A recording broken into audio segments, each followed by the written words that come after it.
He may censure great Lud's disrespect for the laws, who never a moment reflects that foul imposition alone was the cause which produced these unhappy effects. Those responsible for law and order are apprehensive and alarmed. Hanged.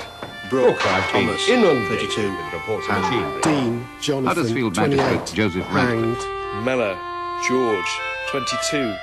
Hanged. Milne, Charles, 22.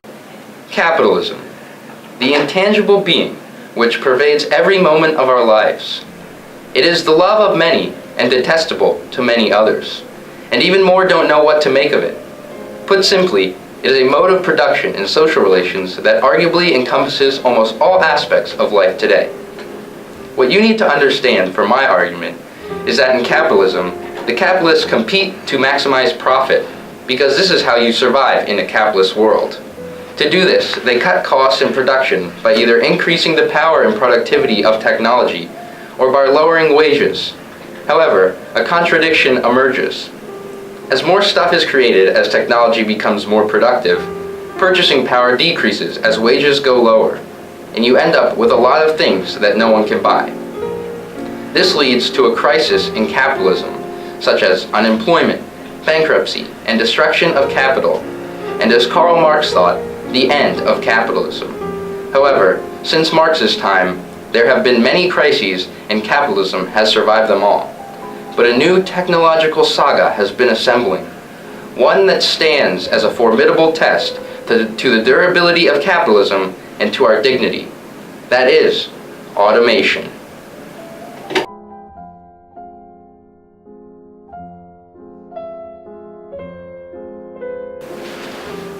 The Mechanical Turk of the 1770s was an image of the future. Even though the Mechanical Turk wasn't actually fully mechanized automation, it began a debate concerning the nature of our humanity and intelligence. It inspired young minds such as Charles Babbage to wonder what the future of machines and automation held. They could replace the labor of the Industrial Revolution, but could they replace our minds?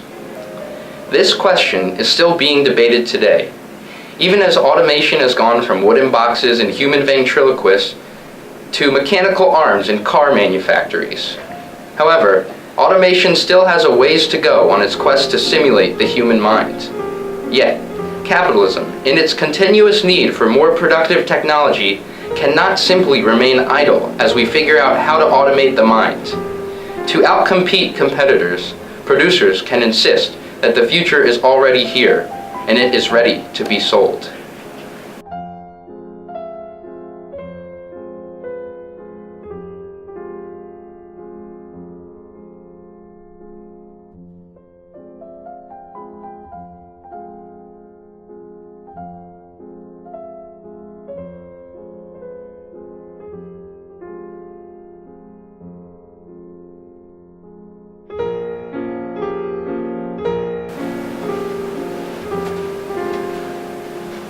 On Amazon's website for their Mechanical Turk service, they write, "While technology continues to improve, there are still many things that human beings can do much more effectively than computers, such as moderating content, performing data deduplication, or research."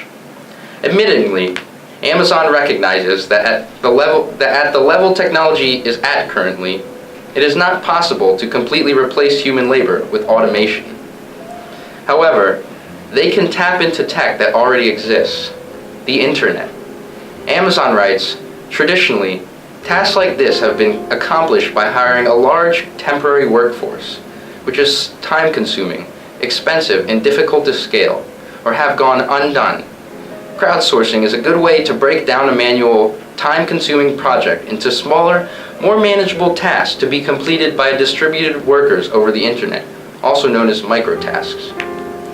They call these workers a global workforce and market them as a global on-demand 24/7 workforce who get paid pennies by the hour.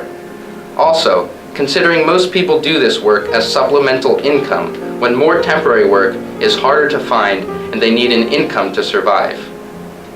Even though Amazon is employing human labor, it strategically packages the service under the name Mechanical Turk. This is where capital's need for constant technological advancement, interestingly, comes into focus. Tapping into the internet, Amazon is capable of exploiting human labor to extreme levels. Yet, because the work is over the internet and therefore so anonymous and voluntary, there seems to be no identification or connection between Amazon, the employer, and the random internet users, the employees. Since these are not regularly employed workers for Amazon, Amazon holds little responsibility over them and veils them under the image of AI, or Mechanical Turks. Amazon, by using the most advanced tech right now, the internet, can exploit human labor and hide it under the most advanced tech of the future, AI. They create a market of the future present. Both these strategies allow Amazon to outcompete competitors. The first one cuts costs on human labor, and the second allows Amazon to step over the current technological restrictions and sell an automated future that has yet to even arrive. Similarly, markets of the future present are forming around pedagogical agents. As Audrey Waters mentions, we still do not have caring bots, or bots capable of performing complex human activities. AI can replace the work of a TA if the work of a TA is already robotic. Waters mentions the failure of Microsoft's Tay-bot and shares that one recent TechCrunch opinion writer lamented about the Facebook Messenger platform. He said, "No one actually wants to talk to a bot." Yet, the tech industry such as Microsoft and Facebook hype up and insist that bots are coming to all sectors, including education. The tech industry, driven by the same need for profit to survive like Amazon, cannot wait for tech to become better, but can insist that it is here and they have it.